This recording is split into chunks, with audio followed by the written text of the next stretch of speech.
또 시끄러운 한국인들인가. 런던에서 파리로 향하던 비행기 안 한 승무원이 아시아인 승객들을 보며 속으로 한숨을 쉬었습니다. 하지만 갑작스런 응급 상황이 발생했고 그 순간 한 한국인 남성이 보여준 행동은 기내 전체를 조용하게 만들었습니다. 그 모습을 본 영국 승무원은 충격에 빠졌죠. 지금까지 경험했던 그 어떤 승객과도 달랐으니까요. 한국 남성은 비행기 안에서 대체 무슨 일을 한 것일까요? 안녕하세요. 저는 에밀리 윌슨입니다. 영국의 작은 항공사에서 승무원으로 일한 지 벌써 7년이 되었어요. 주로 유럽 내 단거리 노선을 담당하고 있는데 런던에서 파리, 파리에서 로마, 암스테르담에서 베를린 같은 곳들이죠. 짧은 비행이지만 승객 수는 많고 서비스는 줄일 수 없어서 항상 바쁘게 움직여야 하는 노선들입니다. 그날도 평범한 하루였어요. 런던에서 파리까지 가는 2시간 남짓한 비행이었는데 탑승 게이트에서부터 뭔가 분위기가 달랐습니다. 체크인 카운터 앞에서 큰 소리로 이야기하는 승객들이 보였거든요. 중국어였어요. 짐을 여기저기 흩뿌려 놓고 있었고 줄도 제대로 서지 않는 모습이었죠. 솔직히 말씀드리면 저는 아시아 노선 경험이 꽤 많습니다. 베이징, 상하이, 홍콩을 오가는 장거리 비행에서 3년 정도 근무했거든요. 그때의 기억들이 아직도 선명해요. 기내에서 큰 소리로 떠들고 승무원 호출벨을 계속 누르고 기본적인 에티켓을 지키지 않는 승객들이 많았습니다. 물론 모든 분이 그런 건 아니지만 전체적인 분위기가 그랬어요. 그래서 아시아인 승객들을 보면 자동으로 긴장하게 되는 습관이 생겼습니다. 머릿속에서 경고등이 켜지는 거죠. 그날도 마찬가지였어요. 탑승구에서 한국어로 대화하는 승객들까지 보이니까 속으로 생각했습니다. 아, 오늘도 시작이구나. 한국이든 중국이든 거기서 거기겠지. 제가 담당한 건 퍼스트 클래스 구역이었는데 탑승이 시작되기 전에 이코노미를 한번 점검하러 갔어요. 좌석 정리도 하고 안전벨트나 선반 상태도 확인해야 하거든요. 그때였습니다. 중간쯤 좌석에 앉아있던 중년 여성 한 분이 급하게 저를 부르시더라고요. 처음엔 언어를 알아들을 수 없었지만 손짓으로 옆자리를 가리키는 걸 보니 뭔가 문제가 생긴 것 같았어요. 옆에 앉은 여성분이 고개를 뒤로 젖힌 채 가쁜 숨을 몰아쉬고 있었습니다.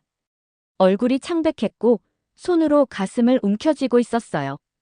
그 순간 머릿속이 하얘졌습니다. 심장 발작인가? 아니면 호흡기 문제? 7년 동안 승무원으로 일하면서 응급 상황은 몇 번 경험했지만 매번 긴장되는 건 마찬가지예요.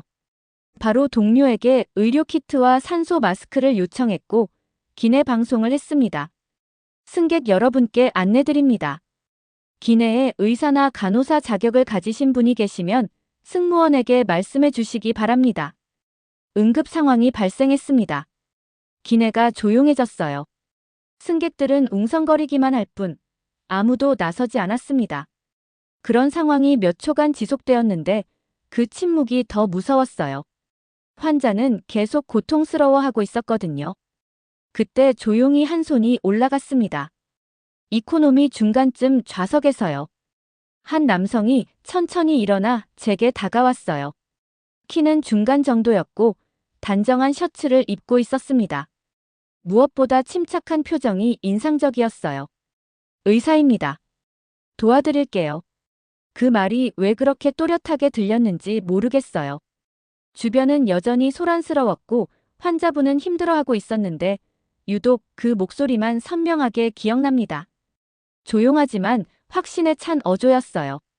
그는 환자 옆에 앉아서 바로 진찰을 시작했습니다. 청진기가 없는 상황에서도 맥박을 확인하고 호흡 상태를 살폈어요. 그리고 저에게 산소 공급을 요청했죠. 몇 분 만에 환자의 호흡이 조금씩 안정되기 시작했습니다. 심한 천식 발작으로 보입니다. 장거리 비행을 하셨나요? 저는 고개를 끄덕였어요. 그 승객은 런던에 도착하자마자 파리행 환승편에 탑승한 분이었거든요. 피로와 스트레스가 겹쳐서 발작이 온 것 같았습니다. 문제는 그 다음이었어요. 환자가 계속 누워서 쉬어야 했는데 이코노미 좌석으로는 한계가 있었습니다. 제가 난감한 표정을 짓고 있는데 그 의사가 조용히 말했어요. 혹시 퍼스트 클래스 좌석이 여유 있다면 그쪽으로 옮기는 게 좋겠습니다. 죄송합니다. 퍼스트는 만석이에요. 그러자 그는 잠시도 망설이지 않고 말했습니다. 그럼 제 좌석을 쓰세요. 저는 이코노미로 옮기겠습니다. 그 말에 저는 깜짝 놀랐어요. 퍼스트 클래스 승객이 자기 자리를 내준다고. 제가 7년 동안 경험한 퍼스트 클래스 승객들은 대부분 자신의 영역에 누군가 손 떼는 것조차 싫어하는 분들이었거든요. 소독 티슈부터 꺼내며 얼굴을 찡푸리는 경우가 태반이었는데 정말 괜찮으시겠어요? 그는 자연스럽게 웃으며 고개를 끄덕였습니다. 편하게 쉬셔야죠. 저는 어디든 괜찮습니다. 그제야 그가 한국인이라는 걸 확실히 알 수 있었어요. 말투와 억양, 그리고 마지막에 덧붙인 괜찮습니다라는 표현에서요. 기내는 조용해졌고 환자는 그의 퍼스트 클래스 좌석으로 조심스럽게 옮겨졌습니다. 그는 자신의 담요까지 건네주며 승무원실 근처 빈자리로 이동했어요. 불평 한마디, 과시하는 모습도 없이 말이에요. 그 순간 깨달았습니다. 이 사람은 제가 지금껏 만났던 그 어떤 승객과도 다르다는 걸요. 그리고 그가 한국인이라는 사실이 제 고정관념을 처음으로 흔들기 시작했습니다. 한국 사람도 다 똑같지는 않구나. 아니, 어쩌면 제가 그동안 너무 성급하게 판단했던 건지도 모르겠어요. 그의 모습을 보며 생각했습니다. 진짜 품격이라는 게 이런 건가? 말이 아니라 행동으로, 과시가 아니라 자연스러움으로 보여주는 건 말이에요. 그리고 그건 시작에 불과했습니다. 비행이 끝나고 나서도 그의 모습이 계속 머릿속에 남아 있었습니다. 응급 상황은 매뉴얼대로 처리했지만 그 과정에서 보여준 그의 태도는 매뉴얼에 없는 것들이었어요. 퍼스트 클래스 승객이 자신의 좌석을 아무 조건 없이 내주는 일이 얼마나 드문지 7년간의 경험으로도 손에 꼽을 정도였습니다. 착륙 후 출구에서 승객들을 배웅하면서도 계속 그를 기다리고 있었어요. 마지막에 나올 그를 보고 싶었거든요.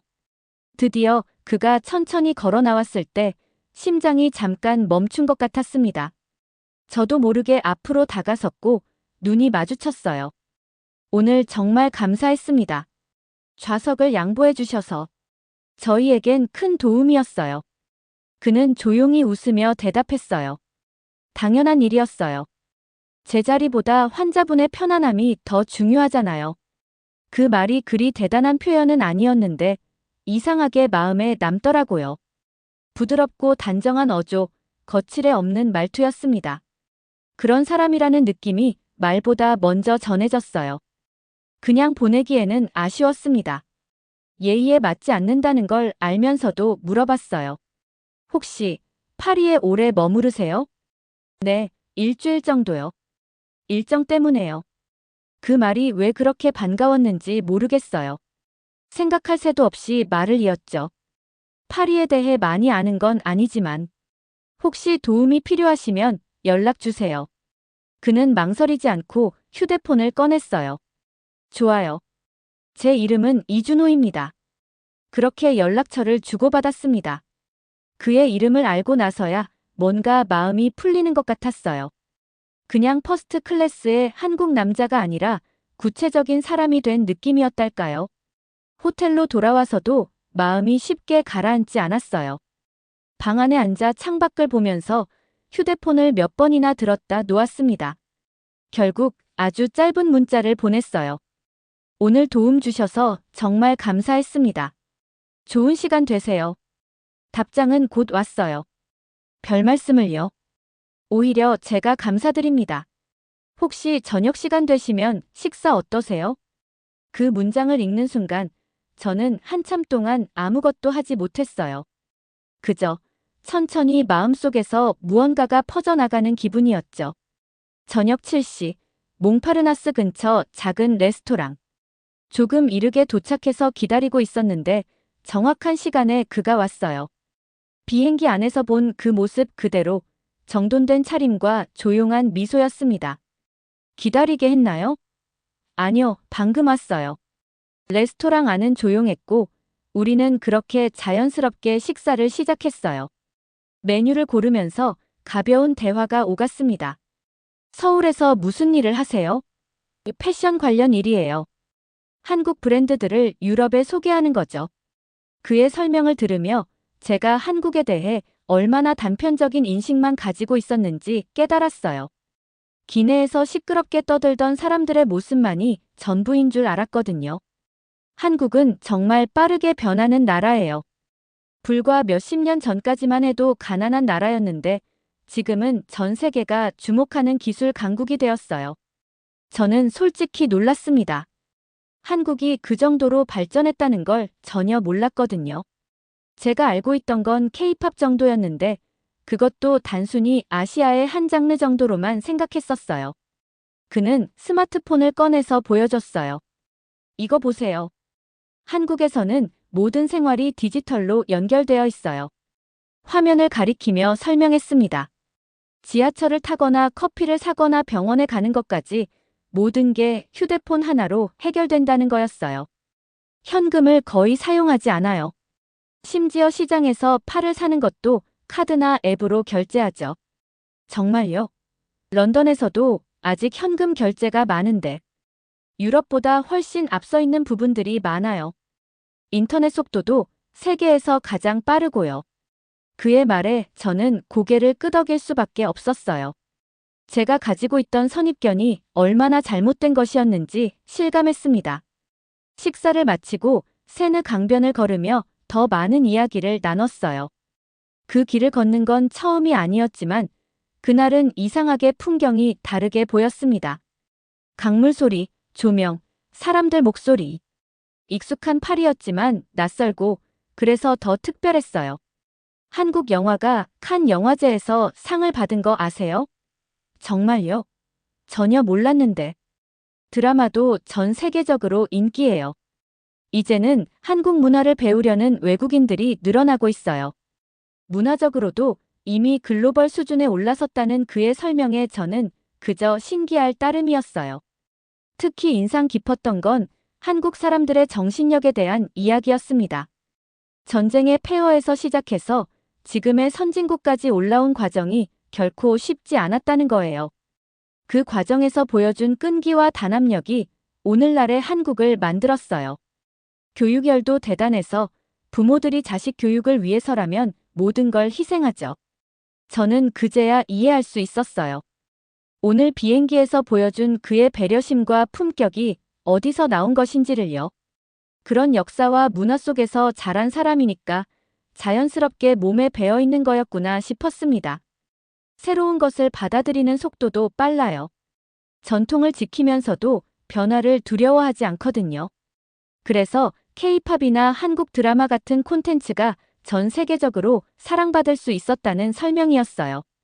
호텔 앞에 도착했을 때 작별 인사를 하려는데 왠지 말이 잘 떨어지지 않았어요.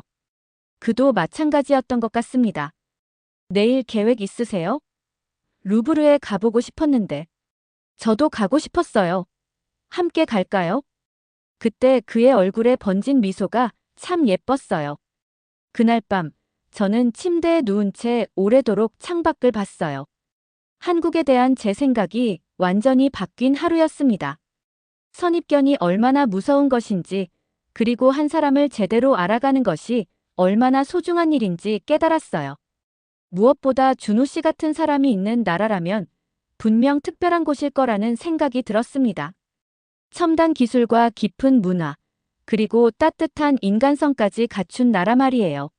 내일 그와 함께 보낼 시간이 벌써부터 기다려졌습니다. 다음 날 아침 메시지가 와 있었어요. 준호 씨였습니다. 어제 저녁 식사가 아직도 꿈같이 느껴지는데 벌써 다시 만날 수 있다는 생각에 가슴이 두근거렸어요. 좋은 시간 감사했습니다. 혹시 오늘은 루브르에 가실 계획 있으세요? 그 문장을 읽고 잠시 멈췄다가 천천히 답장을 보냈어요. 좋아요. 저도 가고 싶었어요.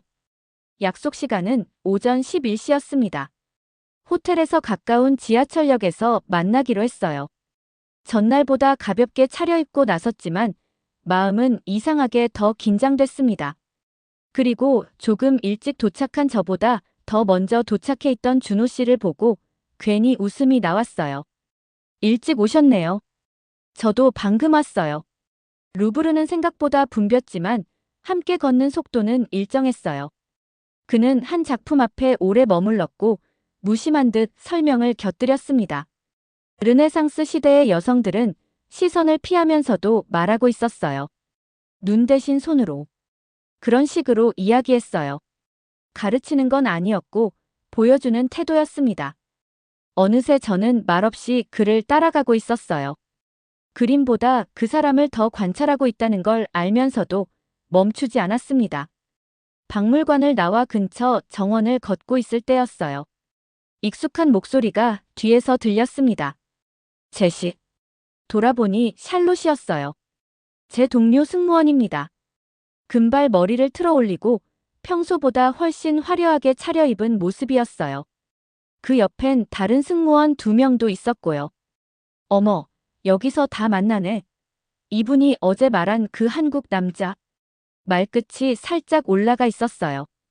준호 씨는 가볍게 인사를 건넸고 샬롯은 손을 내밀며 자기소개를 했습니다. 샬롯이라고 해요. 반가워요. 그에게 정중히 고개를 숙였어요. 잠깐의 대화가 오갔고 샬롯이 자연스럽게 제안했습니다. 우리 점심 같이 할래요? 근처에 괜찮은 브런치 카페 있어. 저는 잠시 망설였어요. 분명 예의상 거절할 이유는 없었지만 그날은 그냥 조용히 둘이 있고 싶었거든요. 그런데 준호 씨가 먼저 말했어요. 좋죠. 함께 가요. 식당에 들어서자 샬롯은 준호 씨 옆자리에 앉았어요.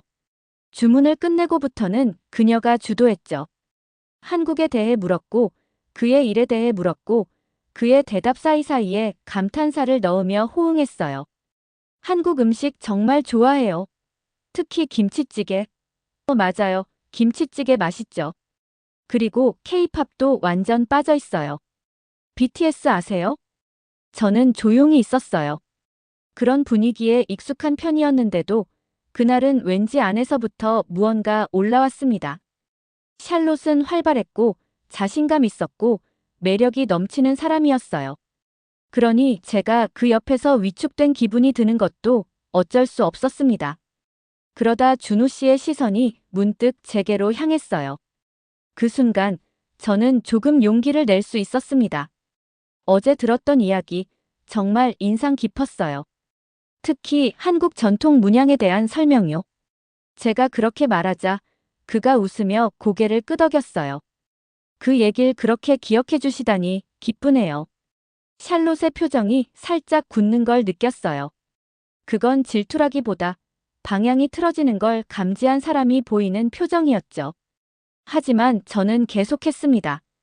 한국이 그렇게 빠르게 발전했다는 게 정말 놀라워요. 어제 보여주신 앱들도 그렇고. 아, 그거 저도 궁금해요. 샬롯이 끼어들었지만 이미 대화의 흐름은 바뀌어 있었어요. 점심 후 우리는 다시 둘이 되었어요. 세느강을 따라 걷는 길이 어제보다 덜 반짝였지만 그날의 공기는 더 깊었습니다. 괜찮으세요? 그가 조용히 물었어요. 저는 솔직하게 대답했습니다. 가끔은 내가 어떤 사람인지 혼란스러워져요. 조용한 줄 알았는데 속이 이렇게 시끄러울 줄은 몰랐어요. 그는 말없이 고개를 끄덕였어요. 그리고 한참 뒤에 조용히 말했습니다. 시끄러울 때가 솔직한 때일 수도 있어요. 그 말이 마음에 와 닿았어요. 오늘 샬롯을 보면서 느꼈던 감정들이 정리되는 느낌이었습니다. 질투였을까요? 아니면 경쟁심이었을까요? 어쨌든 그 감정이 저를 더 솔직하게 만들었다는 건 분명했어요. 호텔 앞에 도착했을 때 그는 조심스럽게 말했어요. 내일 일정 있으세요? 혹시 몽생 미셸 함께 가실래요? 그 질문에 저는 대답 대신 미소로 고개를 끄덕였어요. 그 순간 마음속 무언가가 정리되는 느낌이었습니다. 나를 불편하게 만들었던 그날의 샬롯도, 내가 몰랐던 나의 감정도 모두 흐름 속에 자연스럽게 섞여 들어가고 있었어요. 그리고 그 모든 과정에서 준호 씨는 변하지 않았습니다. 차분하고 배려 깊고 진실했어요. 어쩌면 제가 오늘 느꼈던 질투나 경쟁심도 나쁜 것만은 아니었을지도 모르겠어요. 그 감정들이 저를 더 용감하게 만들었으니까요. 그리고 그 용기가 내일의 몽생미셸 여행으로 이어졌으니까 말이에요. 몽생미셸로 가는 기차역은 조용했어요. 아침 햇살이 아직 낮게 깔려 있었고 사람들은 작은 목소리로만 움직이고 있었습니다. 어제 샬롯과의 만남 이후 느꼈던 복잡한 감정들이 밤새 정리되면서 오늘은 더 맑은 마음으로 준호 씨를 기다릴 수 있었어요. 그가 플랫폼에 나타났을 때는 전날과 다른 모습이었습니다.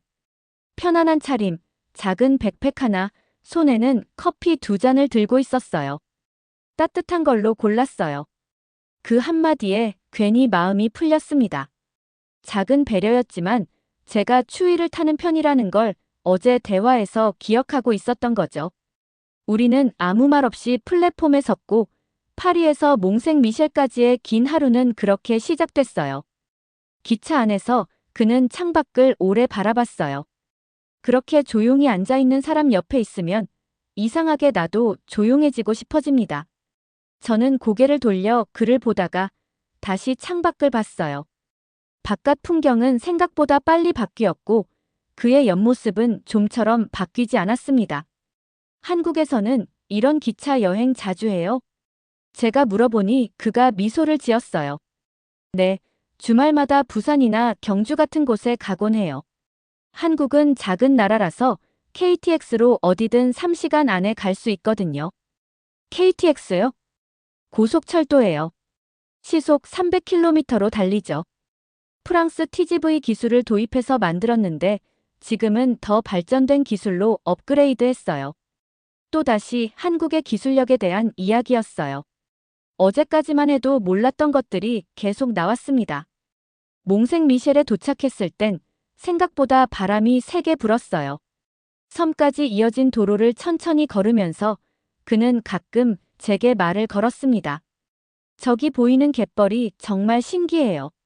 한국에도 서해안에 갯벌이 많은데 여기와는 또 다른 느낌이네요. 한국 갯벌은 어떤데요? 더 넓어요.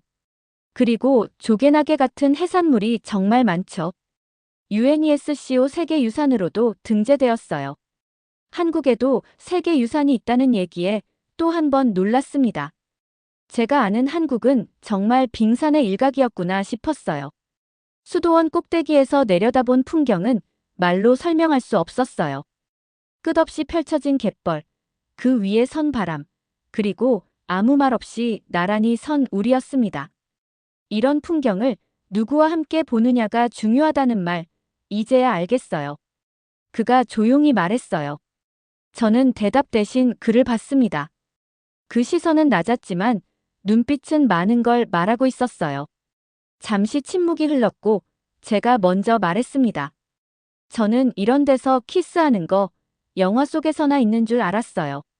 그는 천천히 웃었고 조금 있다가 아주 조용히 물었어요. 근데 하고 싶으신 거예요? 저는 고개를 끄덕였고 그날 그곳에서 우리는 첫 키스를 나눴어요. 바람이 불고 있었지만 따뜻했고 시간이 멈춘 것 같았습니다. 기차를 타고 돌아오는 길, 그는 창문에 기대 잠들었어요. 그의 머리가 제 어깨에 닿았고 저는 움직이지 않았습니다. 그 무게가 나를 눌렀다기보다 나를 감싸는 느낌이었어요. 파리에 도착해 호텔 앞까지 걸어가는 길, 그는 한참을 말없이 걷다가 물었어요. 파리에서의 마지막 밤이 다가오고 있었어요.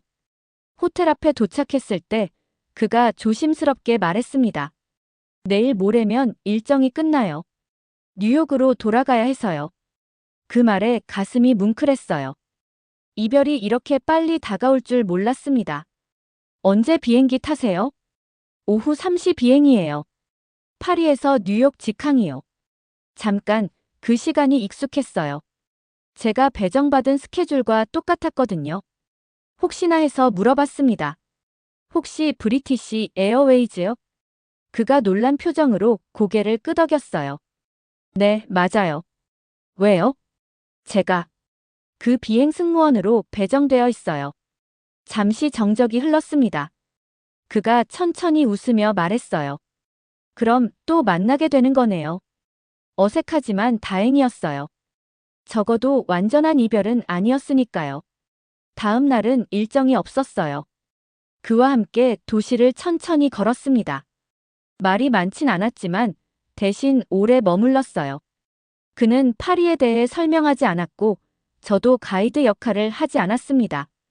그날은 그냥 우리가 함께 있었다는 사실만으로 충분했어요. 저녁, 에펠탑이 반짝이는 시간에 작은 레스토랑에 앉았습니다.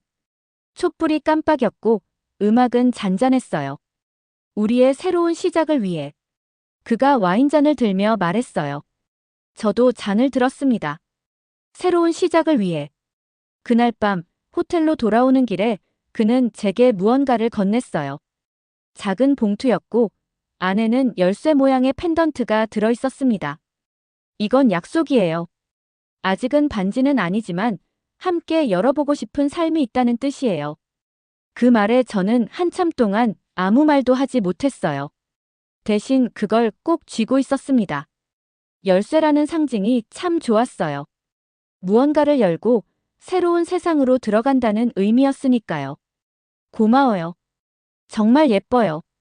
다음 날 저는 비행을 위해 복귀했고 그는 공항으로 향했어요. 그를 퍼스트 클래스에서 다시 만났을 때 다른 승객과 똑같이 인사를 했지만 우리 눈빛은 같은 순간을 다시 살아내고 있었습니다. 하지만 모든 좋은 시간은 끝이 있죠. 그는 서울로, 저는 런던으로 돌아가야 했습니다. 공런던으로 돌아온 후 일상은 예전과 같았습니다.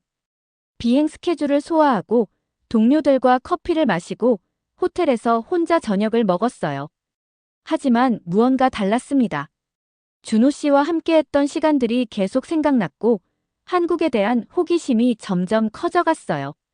그와의 연락은 계속 이어졌습니다. 시차 때문에 실시간 대화는 어려웠지만 문자나 이메일로 일상을 나눴어요. 그가 보내준 서울의 사진들을 보며 점점 더 그 도시가 궁금해졌습니다. 한강의 야경, 북촌 한옥마을의 고즈넉한 풍경, 강남의 화려한 네온 사인들까지요. 몇 주가 지나면서 제 마음의 변화가 일어났습니다.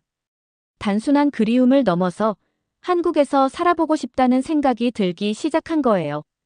처음에는 무모한 생각이라며 스스로를 달랬지만 그 마음은 날이 갈수록 커져만 갔습니다. 결정적인 순간은 동료 승무원 사라와의 대화였어요. 그녀는 남편을 따라 호주로 이주한 경험이 있었거든요. 제가 고민을 털어놓자 사라가 말했습니다. 사랑 때문에 다른 나라로 가는 건 용기가 필요하지만 후회하지 않을 거라고요. 인생에서 진짜 사랑을 만나는 건 흔한 일이 아니라고 했어요. 그날 밤 저는 오래 생각했습니다. 7년간 쌓아온 커리어, 익숙한 런던 생활, 가족과 친구들. 포기해야 할 것들이 많았어요. 하지만 준호 씨와 함께 하고 싶다는 마음이 더 컸습니다. 그리고 한국이라는 나라에 대한 호기심도 무시할 수 없었어요. 결심이 서자 행동은 빨랐습니다. 회사에 사직서를 제출했고 한국어 공부를 시작했어요. 준호 씨에게는 아직 말하지 않았습니다. 깜짝 선물로 남겨두고 싶었거든요. 3개월 후, 저는 인천공항에 서 있었습니다.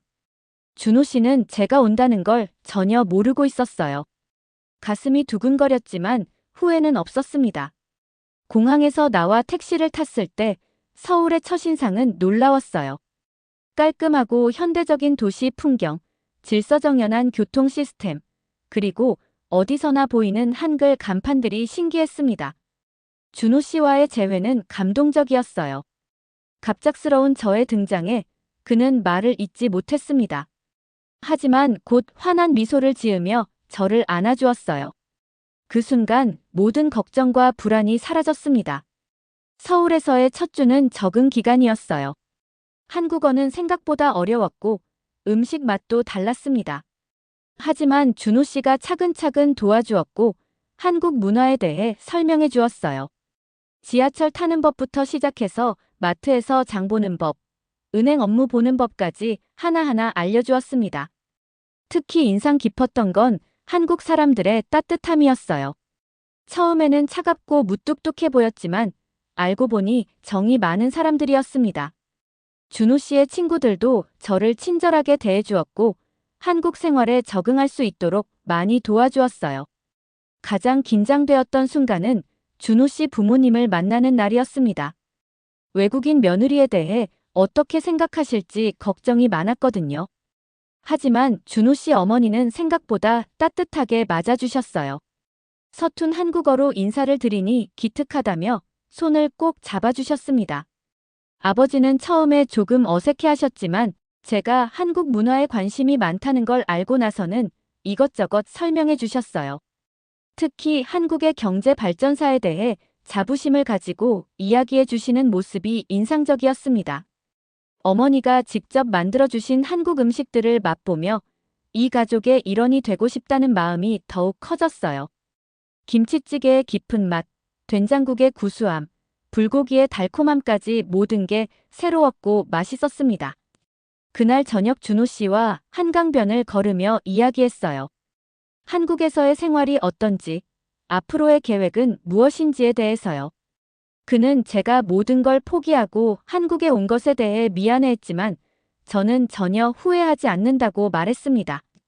오히려 새로운 세상을 경험할 수 있게 되어서 감사했어요. 한국이라는 나라의 역동적인 에너지, 빠른 변화 속도, 그리고 전통과 현대가 조화를 이루는 독특한 문화까지 모든 게 흥미로웠습니다. 몇 달이 지나면서 저는 한국 생활에 완전히 적응했어요.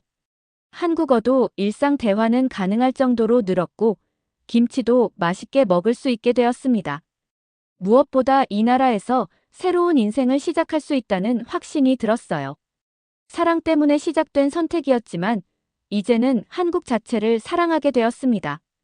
이 나라의 역사, 문화, 그리고 미래에 대한 꿈까지요. 준호 씨와 함께 이곳에서 새로운 가정을 꾸리고 싶다는 마음이 간절해졌습니다.